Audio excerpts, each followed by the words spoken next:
This is the Rolling with Tay podcast. I'm your host, Tasia, aka Tay, and this is episode 5. And my guest is Lisa.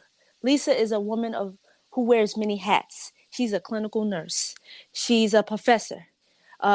She's the SHERO for Black Girls Do Bike-NYC Chapter. She's a triathlete.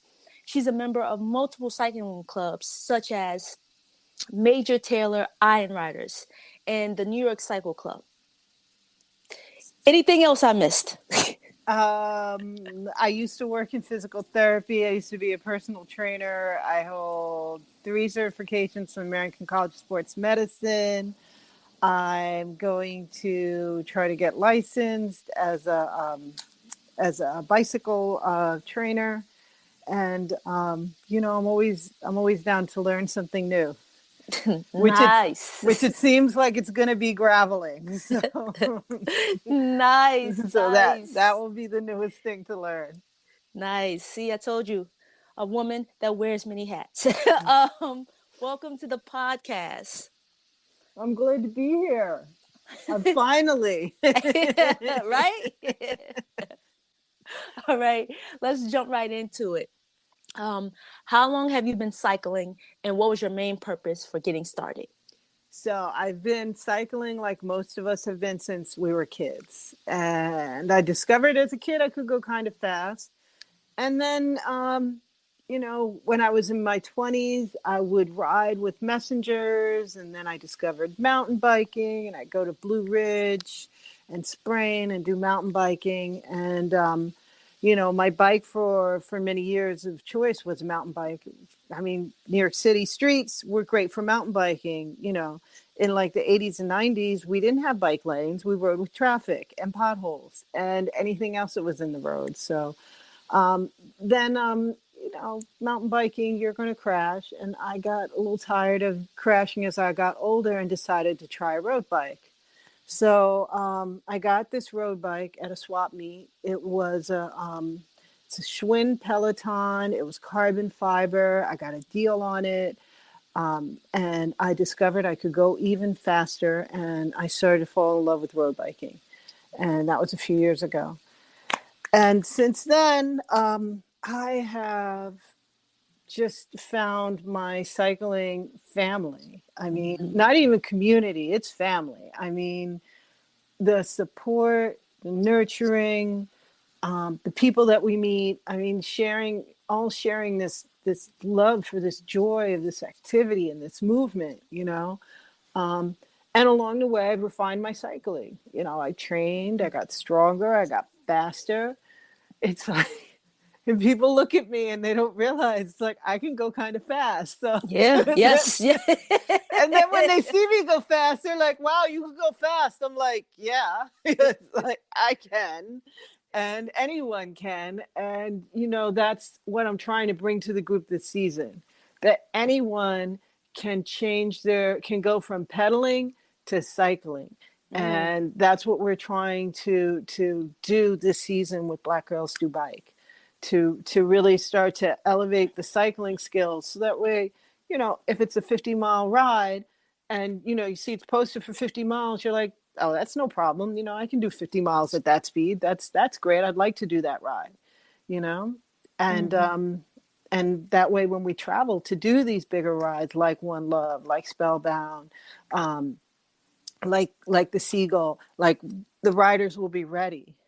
And it will be enjoyable, as opposed to like, oh, it's a century, or oh, it's a metric century. It'll be like, let's enjoy the ride, see the scenery, look at cows and horses, all those things, cycle with other cyclists, be able to keep up the pace. So that's what I'm trying to bring for those that want it. Not everybody wants that ride, and that's great. We will help you with whatever you want to be helped with.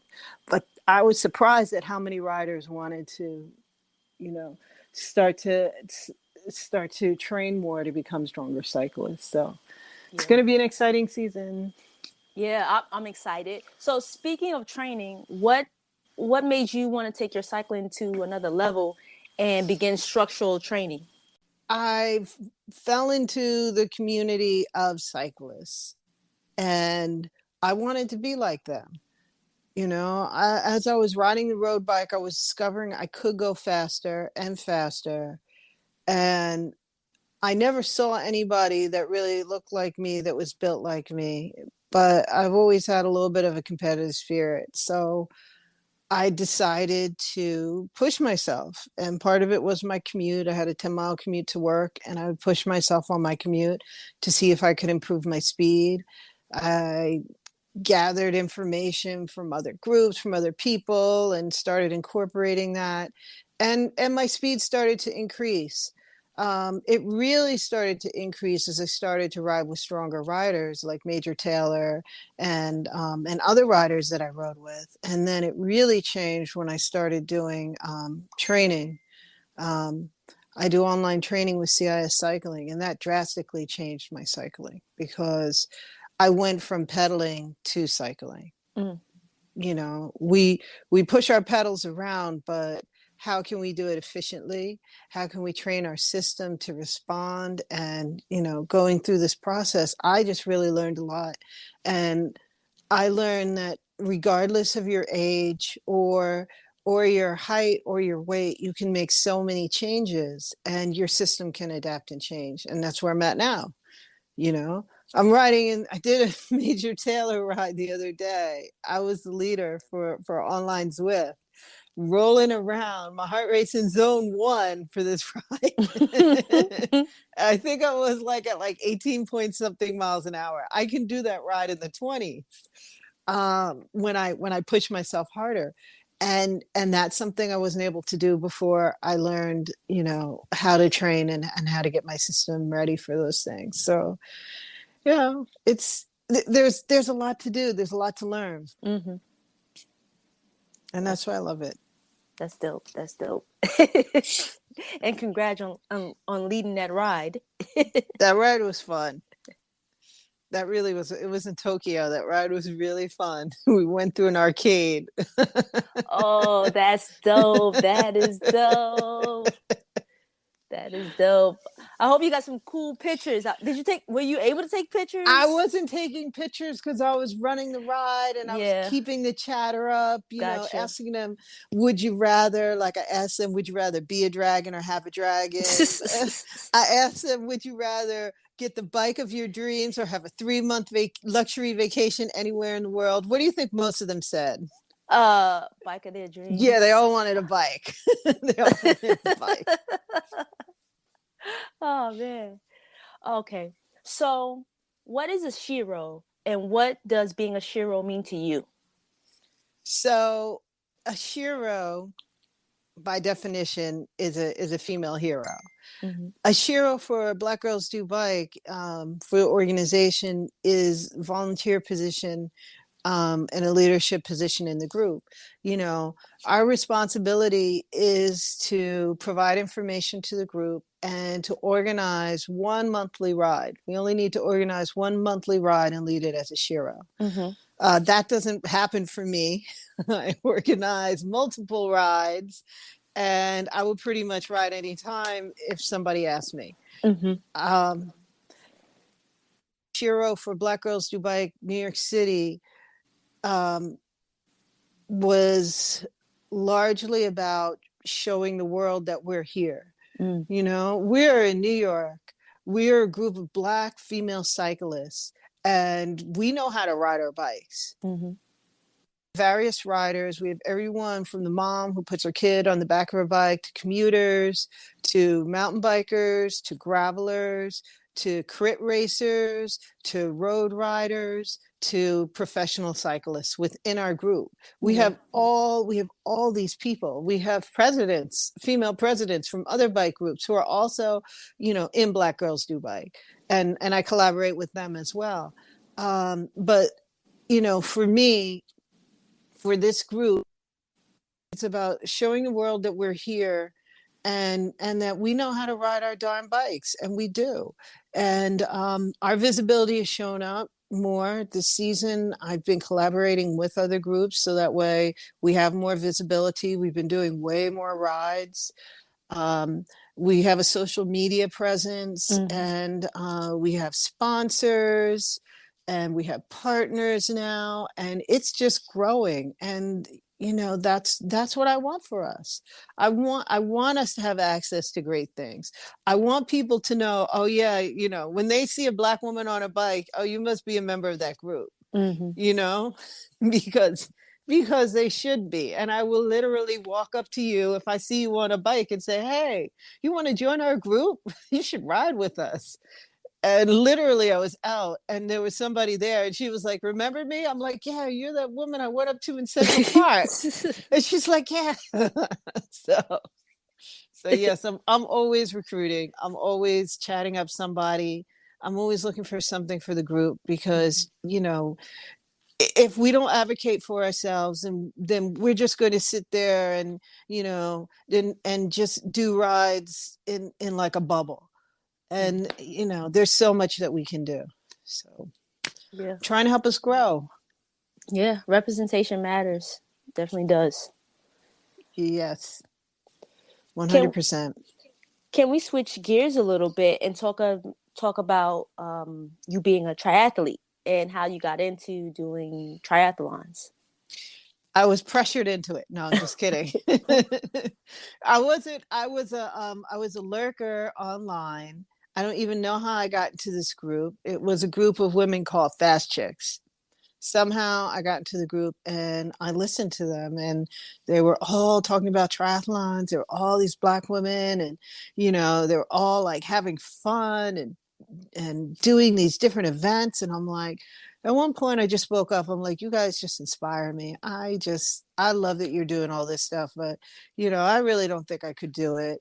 I'm a cyclist. And they're like, can you run? I'm like, kind of. And they're like, can you swim? I'm like, yeah, I could. They're like, well, start training. And then one of them invited me to an online competition, and I was the bike leg, so that was great. And then another one invited me to be the bike leg for a half. I had no idea what a half is. So triathlons go in levels. A sprint is a fast one.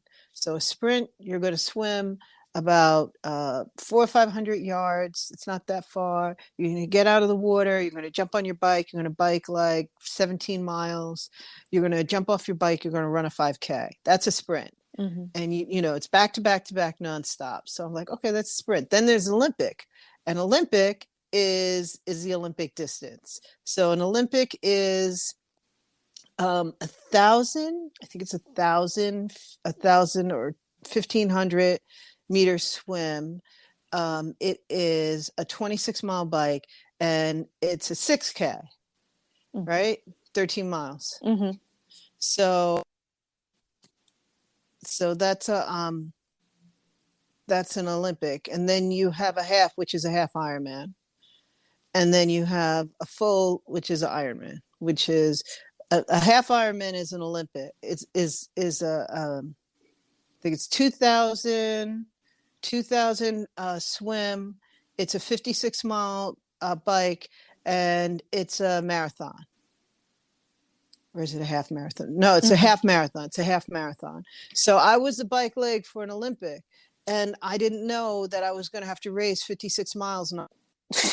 So like 2 weeks before, I had been riding all summer. And then 2 weeks before, I was like, okay, to one of my teammates, one of the members from Black Girls Do Bike, I was like, let's go do bridge to bridge. It's 50 miles nonstop.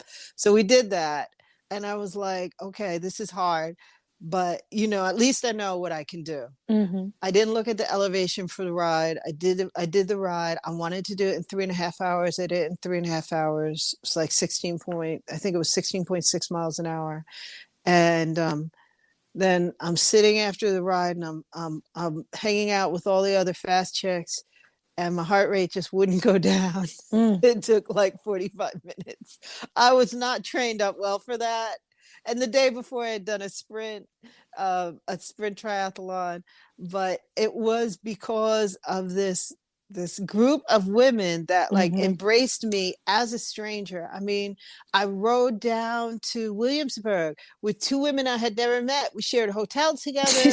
We were having dinner. We became best friends. It was like amazing. And then all the people online that you see online all the time, you're hanging out with them. They know your name, you know their name. You're riding your bike. on the race, and they're riding past you. They're yelling your name. You're yelling, "Go, Lisa!" You're yelling, "Go, Camille!"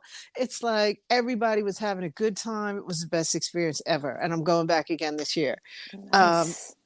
but that, and then I come back to New York, and I have all these Black Girl Do Bike members who are also triathletes. So we're doing more triathlon. So I did Staten Island, and I did Far Rockaway, and I met some more. I met some more Black girls who were doing it, and then we got together. We're like, oh, we need to do more. Um, so um, so one of them, and I'm going to call her out by name, Deandra Rice, because we volunteered to do the New York triathlon. We volunteered to be volunteers for that. She's like, next year we're going to do it. We're going to do it. I'm like, yeah, sure, we'll do it. We'll do it. So the registration comes up, and she starts hounding me. You said you were going to do it. We're going to do this. I'm like, yeah, okay. She's like, come on, registration is open. You got to register. You got a spot. I'm like, yeah, okay. So I registered. So I'm tied in to do that.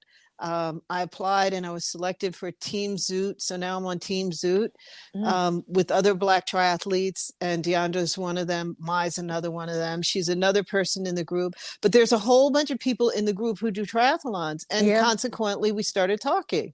And then there are riders that don't swim, but they discovered there was a duathlon. So now they want to do duathlon. So now we got a group that wants to do duathlon. And it's all because we have this community where we all talk to each other, and we all share information. And we're gonna get them trained up. We're gonna get them ready, and then when they go to the race, we're gonna be there. We're gonna support them. And that's something else that happened. It's like members came out and supported me for my race, which was invaluable. I mean, it was great to have somebody there so early in the morning. It's ridiculous. The sun's not even up. Oh, it's ridiculous. But she showed up, and I just feel I'm so blessed to have people like that, within this group, and who become my friends. And we all support each other because I showed up for their races. Yeah. That really does make a difference, the support. I see that in the cycling community, and you see that in the triathlon community, and many other communities that people are part of. So that really is important. What is one personal cycling goal and one personal triathlon goal? Personal cycling goal is to do the Spellbound at 17 miles an hour. I want to do it at 17, and I know we can. We're going to be trained up for it. So I might get cocky and say 17 and a half. I might, but I mean, I'll be happy with 17. I'll be happy with 17. And more so, I'm going to be happier because there's going to be so many of us doing it together, and we're all going to be supporting each other. We're going to be practicing our Peloton and our pace lining skills. And we're going to just like show up, and, we're going to show them how we ride. So I'm excited about that. My triathlon goal, my knees are shot, and I don't know how much running I could do. And consequently, I was talking to someone about something else. Another Black Girls Do Bike member from another group who's also in Fast Chicks, who's also a triathlete. So we were talking, and she's like, well, so and so, her knee is shot too. And she walked an Ironman.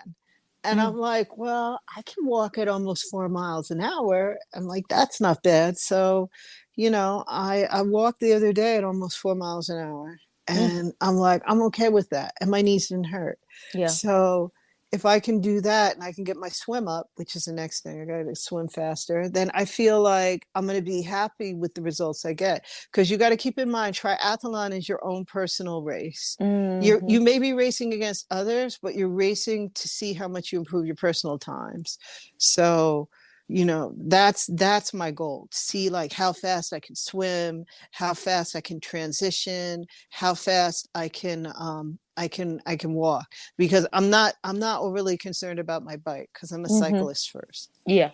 But it's that personal competition. But in the meantime, you are competing against everybody in your age group or your weight class. And It's fun. It's just really fun. Maybe I'll get into it one of these days. You're gonna do it. You're on my target. You're on my list. We're gonna get you. You know, you're gonna show up one day. Just do a triathlon. Just like you show up out of nowhere, you do a century. It's like any ride. I know you're gonna show up. So yeah, we're gonna get you. What do you enjoy most about cycling? The freedom to go anywhere.